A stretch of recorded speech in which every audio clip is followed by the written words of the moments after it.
Right, on today's episode of Python Papi, we're back inside our smart contracts project. Let's have a look at what we're going to be going over today. Now, today we're going to pick up with some light reading, so let's dive right in. So, to explore what this modification is, we can visit the link provided previously to learn more. Here in the All Moccasin Time parameter section, we can find the information we are looking for by reading the unsafe password file parameter description. This description tells us that we can add a password file that has our password stored in it for a different account. This is specially this is specifically named unsafe password file because storing passwords in a file is not a secure way of handling passwords. It should only be used for testing purposes. This is what the parameter looks like. We have unsafe password, and we're going to set that equal to path to password file.text. This is how we can add this parameter to our network configuration.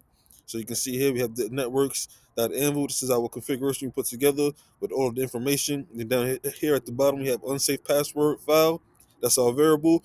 And we're going to set that equal to anvil password.text.